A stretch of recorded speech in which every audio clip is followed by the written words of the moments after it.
You gotta leave your window down and listen to the ice crack, because that means it's doing what it's supposed to do. It's supposed to move, supposed to crack. If it's not cracking, something's happening. He was the king of the ice roads, the face of danger, grit, and glory on national TV. But in just 1 second, everything Hugh Rowland built, his body, his career, his reputation, shattered like thin ice under too much weight. The fans were left with silence. The producers gave no answers. And Hugh? He was the king of the ice roads, the face of danger, grit, and glory on national TV. But in just 1 second, everything Hugh Rowland built, his body, his career, his reputation, shattered like thin ice under too much weight. The fans were left with silence. The producers gave no answers.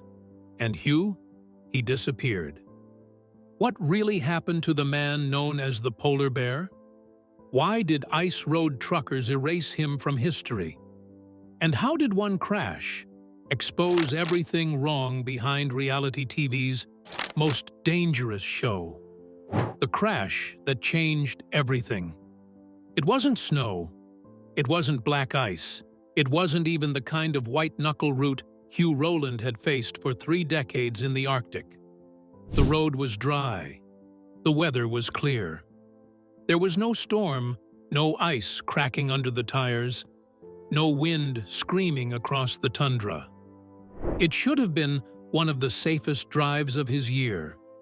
Instead, it became the most devastating.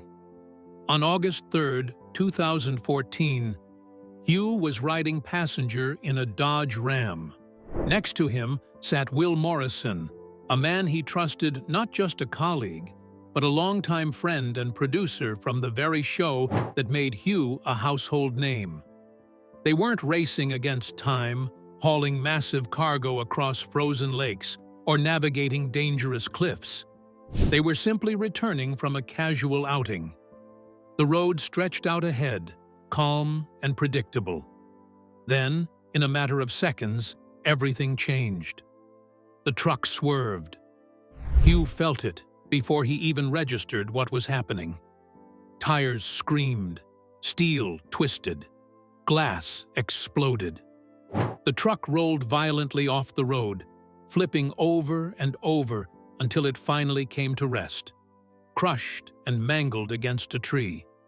Inside that mess of metal and shattered silence, Hugh was barely alive. He hadn't been wearing a seatbelt. His body slammed forward, his arm pinned and crushed.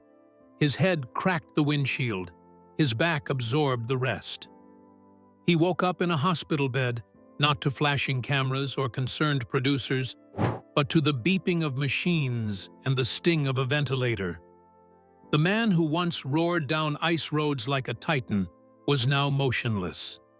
His spine was injured, bones shattered. He couldn't move his arm. He couldn't even sit up. The worst part was not the pain, it was the silence. No calls from the show, no visits, no public support. The man who had made ice road truckers a sensation was left to recover alone. But what burned deeper than the pain was betrayal. The driver of the truck that day had not been a reckless stranger or a drunk in the night. It had been Will Morrison. And according to Hugh's later court testimony, Morrison had been drinking. Hugh said he begged him to stop, begged him to slow down, but nothing changed. When the crash came, so did the silence. Morrison never issued a statement.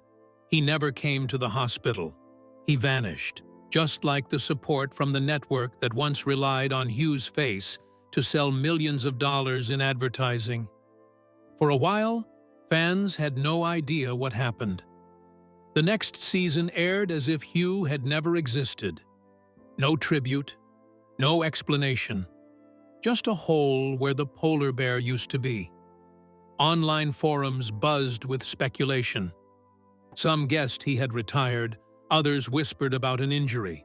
Some even thought he had died. But the truth was stranger and darker than most imagined. Hugh had not left ice road truckers. He had been left behind. In December of that same year, Hugh filed a lawsuit that sent shockwaves through the industry. He accused Original Productions, the company behind the show, and History Channel of failing to take responsibility.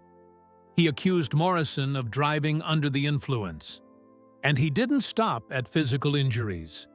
He claimed the crash cost him everything: his health, his livelihood, his marriage, and his name.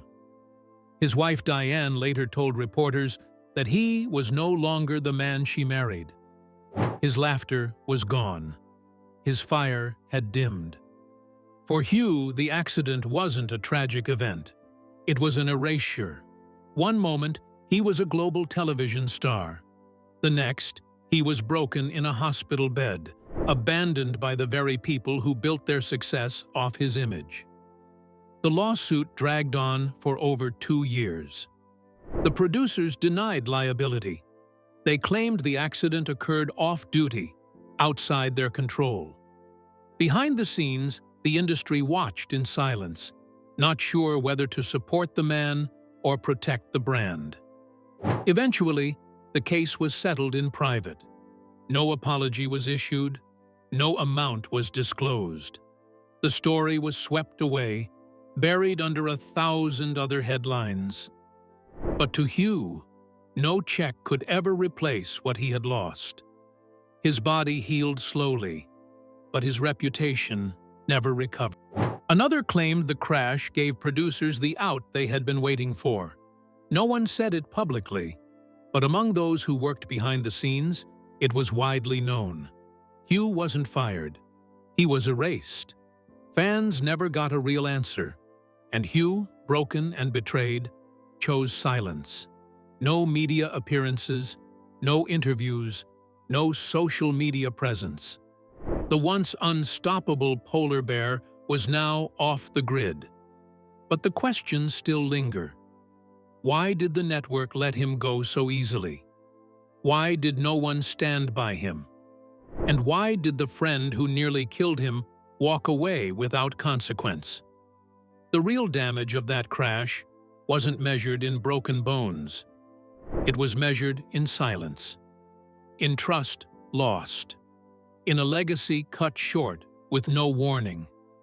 But that was only the beginning, because what came after would be even more painful than the accident itself. So what finally drove Hugh to walk away from everything he built? And what secret was he still refusing to share? The fall from glory. The silence after the crash wasn't just physical. It was the kind that settles into your bones, the kind that lingers longer than painkillers or hospital stays. Hugh Rowland didn't just survive the accident, he survived being forgotten. One day, he was the face of the most dangerous job on television. The next, he was a ghost, airbrushed out of the very world he helped build. No network announcement, no tribute episode, not even a mention in the credits. The polar bear was gone, and no one was supposed to ask why. Behind the cameras, things had never been as clean as they looked. Hugh had always clashed with producers. He wasn't made for scripted drama. He was a man of grit and instinct, not storyboards and shot lists. When the cameras arrived in the early seasons of Ice Road Truckers, Hugh treated them like any other piece of equipment, useful but disposable. He wasn't there to act. He was there to drive. And in that honesty, fans found something real, something that didn't need a production crew to be compelling. But television has a short memory. It thrives on novelty, drama, and compliance. By the time Hugh returned home from the hospital, he found himself cut off. No calls, no updates, no sign that he would be part of the next season. He reached out. No one replied. What hurt more than the silence was the speed with which they moved on, as if he had never mattered at all. In interviews before the crash, Hugh had already started to voice concerns. He talked about producers pushing for scripted tension, He complained about being told to exaggerate his reactions, to yell more, to fight more, to stir up conflict on screen. He resisted. He didn't want to fake it. He wanted to show the real danger, the real work, not a made-for-TV version of heroism. And slowly, that resistance turned him from a star into a liability. The crew around him changed. Old colleagues were replaced with new faces, people who were willing to play along. Hugh once said in a rare interview, "When the cameras showed up, my guys forgot we were drivers. They started thinking they were actors. That's when I knew something was wrong." He tried to pull back. He tried to focus on the work. But the show wasn't about the road anymore. It was about the ratings. And then came the crash, the final blow. When Hugh sued the network and his former friend, the quiet separation turned into a full erasure. No one wanted to be associated with the controversy. Behind the scenes, executives treated him like a legal risk. On set, his name became taboo. Those who used to ride with him were told not to comment. Some quit the show entirely. Others stayed silent to protect their careers. And as the seasons rolled on, the man who once defined the show became its biggest mystery. Online, fans were confused. They flooded forums with questions. Where's Hugh? What happened to the polar bear? Why didn't he get a send-off? Theories spread fast. Some said he had retired early. Others blamed his age. A few insisted he had left for health reasons. But none of the stories were complete. Because the truth wasn't simple. The truth was messy. It involved legal threats, broken friendships, and a betrayal so deep that Hugh refused to speak of it for years. Even his family struggled to understand what came next. Diane, his wife, described it as watching a man disappear in slow motion. She said he would sit in silence for hours, staring at old footage of the show. Sometimes he would laugh. Other times, he would just turn it off and walk away. The crash had broken his body, but the aftermath crushed his identity. And it wasn't the fame he missed. It was the respect. Hugh had built his life around toughness, around being the man who never broke. But the silence after the crash broke something deeper. In private, he started writing. Not a memoir, not a press release, just pages and pages of thoughts. His family found them years later. In one, he wrote, "They didn't take my life. They just took the part that made it feel worth living." In another, he scribbled, "I gave them everything, and they left me in the dark. No call, no message, just gone." He never returned to Ice Road Truckers, not even for a cameo, not for the finale. He stayed in Yellowknife, away from cameras, away from fans, away from everything that once made him famous. He focused on small things, fixing up old trucks, helping young drivers learn the ropes, talking to kids in northern towns about safety on the roads. He didn't want to be a star anymore. He just wanted to be heard, even if it was only by a handful of people who knew the difference between fake danger and real risk. The industry moved on. New drivers took his place. The show shifted its focus. The polar bear brand faded from merchandise, from marketing, from the official site. It was as if he never existed. But the fans never forgot. They kept asking. They kept looking. They kept wondering why no one ever gave them the truth. And Hugh, despite the silence, never stopped watching. In 2016, the lawsuit quietly settled. No one celebrated. No news outlet broke the story. But something shifted in Hugh. He stopped waiting for closure. He stopped expecting an apology. Instead, he began to rebuild. Not his fame, Not his image, just his life. Piece by piece, alone. But even as the years passed, one question remained. Why did the producers, the network, and the people closest to him walk away so quickly after the crash? What did they know that the public didn't? And why has Hugh stayed mostly silent, even now, with everything behind him? Could it be that the real story behind Hugh's fall was never just about a crash, but something deeper buried beneath the ice? A legend left behind. Hugh Rowland never wanted to be famous. That was the part most people forgot. He didn't pitch himself to producers. He didn't dream of television cameras or fan mail or magazine spreads. All he wanted was to drive. He built his life around engines, steel, and snow. But after the accident, after the lawsuit, after the silence, it became clear that no one else remembered that either. His name was wiped from the show, but not from the hearts of those who admired him. In fan groups and trucking forums, his story refused to disappear. People traded theories like campfire rumors. Some believed he had been blacklisted. Others swore he had signed a gag order. But none of them could explain one thing. Why would the toughest man on reality TV go completely silent? The truth, as it often is, was much darker and more human. After the crash, Hugh's recovery wasn't just about bones and joints. It was about identity. The man known for enduring sub-zero winds and sleepless nights now needed help to stand. He couldn't lift his arm without pain. He couldn't sit for long without his spine flaring in agony. Tasks that had once been routine now came with frustration and rage.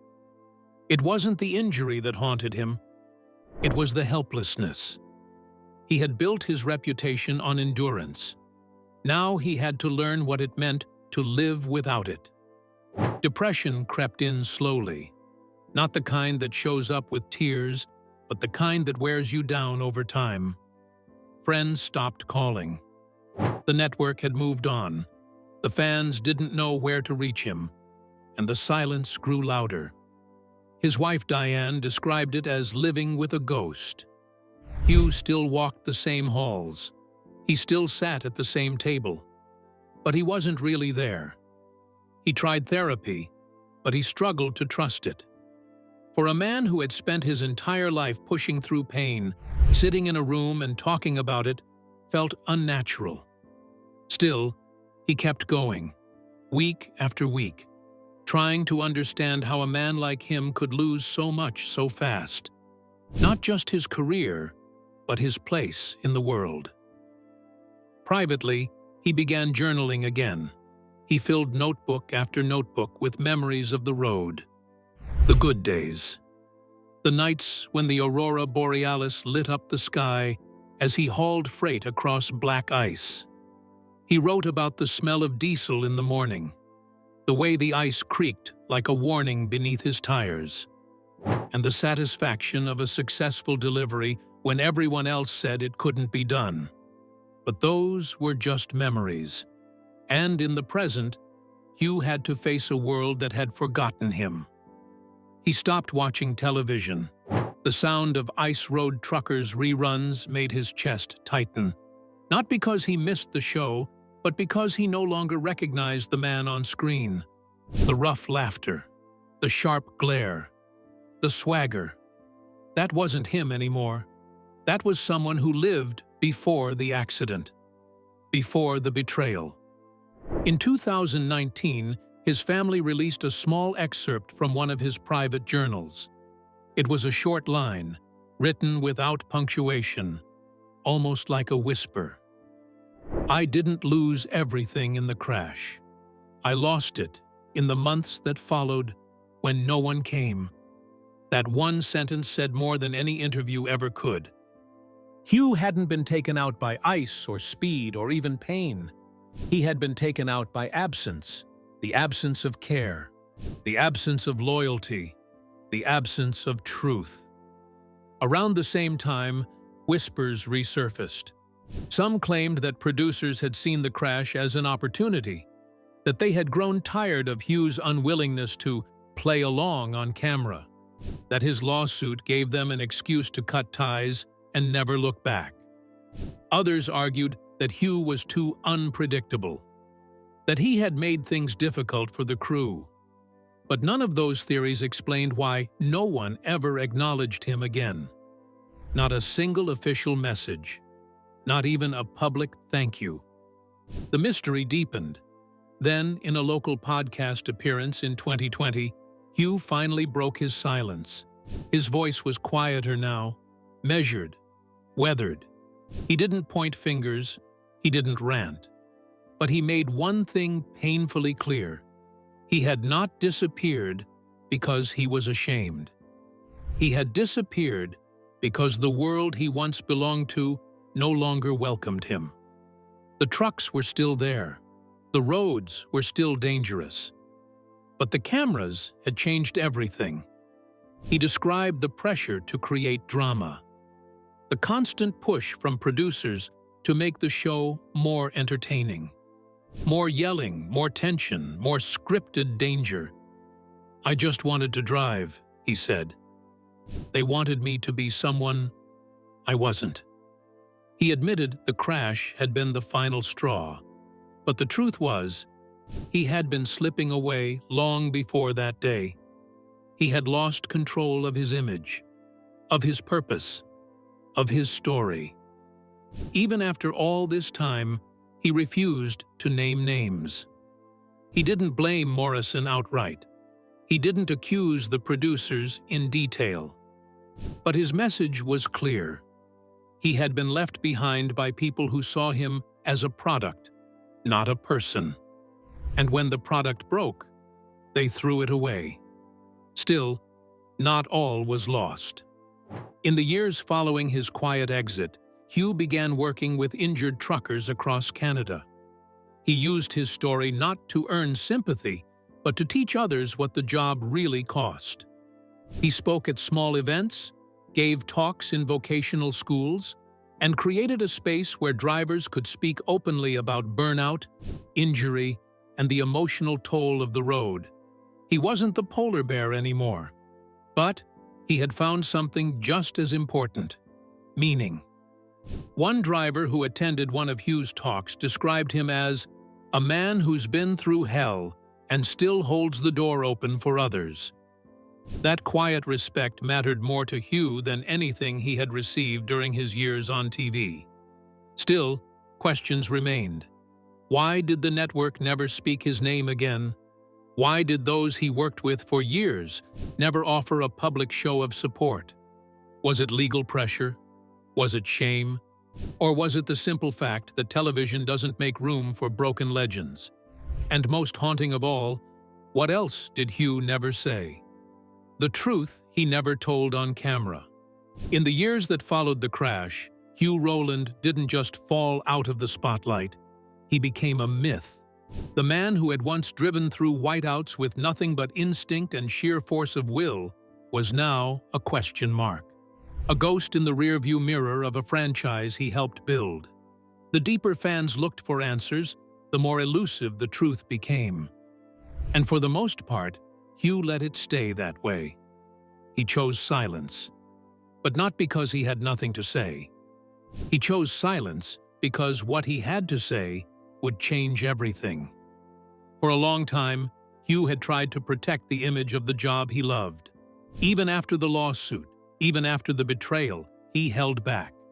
There was a loyalty in him that didn't dissolve overnight. A part of him still respected the craft, the roads, and the community of drivers who risked their lives, while others sat safely behind screens. But as the years passed and his body refused to fully recover, that sense of duty began to crack. The silence he once thought was strength started to feel like a lie. Then, in a rare interview for a local radio broadcast in British Columbia in early 2022, Hugh finally went further than he ever had before. It wasn't a televised moment. There was no audience waiting with bated breath. Just a quiet studio, a single microphone, and the voice of a man who had carried too much for too long. When asked directly why he disappeared, Hugh didn't give a canned answer. He didn't say it was the accident. He didn't say it was age. He looked down for a long moment and said, "It wasn't about getting hurt. I've been hurt before. It was about what I saw behind the curtain. What I saw when I wasn't just a driver anymore." The interviewer pressed him gently. "What do you mean by that?" Hugh's voice grew heavier, slower.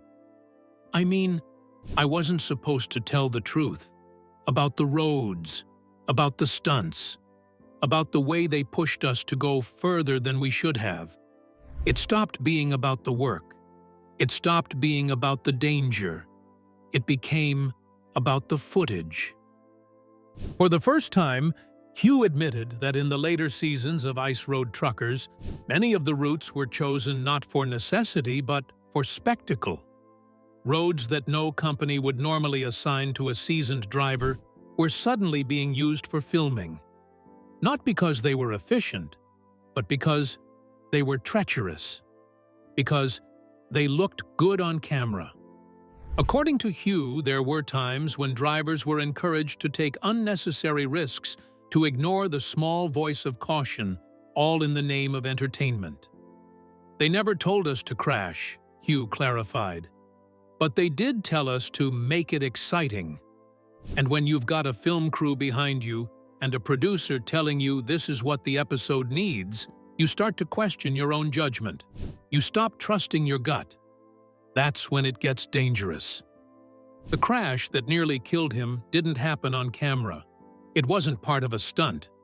But in Hugh's mind, it was a direct result of the culture that the show had created. A culture where pushing limits became the norm. Where rest and caution were signs of weakness. Where being a star meant being indestructible. And when he finally broke, no one wanted to admit how close they had all come to the edge. That was the part he had never said before. That the show, the brand, and the image of the polar bear had become more important than the man himself. What made Hugh's confession so painful was not that he blamed everyone else. It was that he blamed himself too. He admitted that he had played along, that he had accepted the pressure, that he had wanted to be the best, to be memorable, to live up to the legend that others had built around him. "I knew what was happening," he said, "but I didn't stop it. I thought I could handle it." And then, he couldn't. He also revealed that after the crash, there were attempts by producers to control the narrative. Hugh claimed he received calls urging him to keep the situation quiet, to avoid damaging the brand. He said the network feared backlash, not just from fans, but from advertisers and legal teams.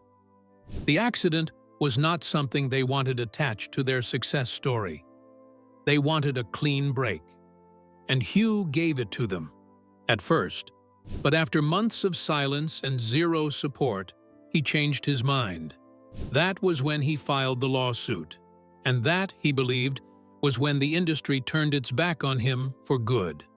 "I wasn't trying to destroy the show," he said in the interview. "I just wanted someone to say it, to say, 'We're sorry, we pushed too hard, we forgot you were a person.' But no one ever did.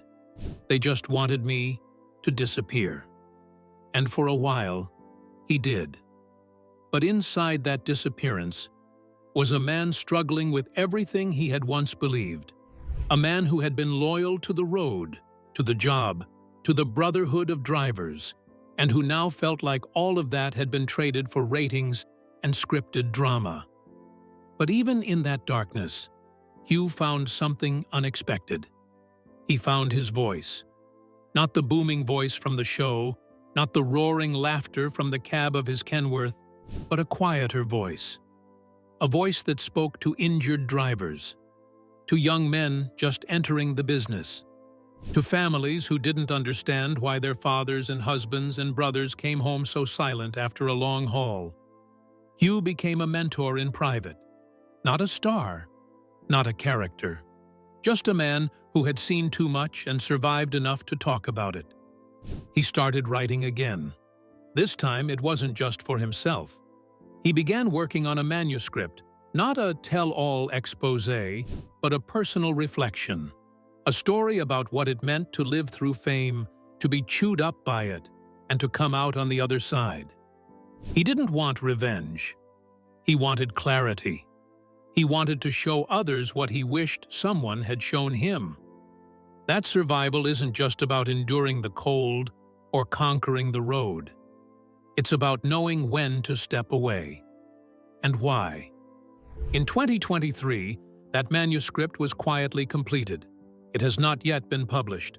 Only a few close friends have read it. But they say it is raw, honest, devastating, and most of all, redemptive. It is the story of a man who refused to become a symbol, who chose to be real, even when it cost him everything. Hugh doesn't appear on television anymore. He doesn't chase interviews. He doesn't ask to be remembered. But in every icy stretch of highway across the Canadian North, there are still whispers of him. Truckers still tell stories. They still call him the polar bear. Not because he was perfect, but because he was the last of a breed. A driver who lived for the road, not the camera. And maybe that's why his story still matters. Not because of what he lost, but because of what he chose. In the end, Hugh Rowland didn't disappear because he was defeated. He walked away because he realized that no amount of fame, no paycheck, and no episode was worth trading his soul. The road nearly killed him. The silence nearly broke him. But he is still standing, still speaking, and still refusing to let anyone else write his ending. So now, the only question that remains is this. Will the world ever be ready to hear the full story Hugh Rowland was never allowed to tell? Hugh Rowland didn't vanish. He was silenced, ignored, and written out of the spotlight he never asked for in the first place. But the truth didn't stay buried. It lived in broken bones, in legal documents, in journal pages no one was meant to read. And now, it lives in the people who still speak his name. If this story meant something to you, let it be known. Share this video. Leave a comment. Let the network know the fans never forgot the polar bear. Subscribe if you want more stories that matter.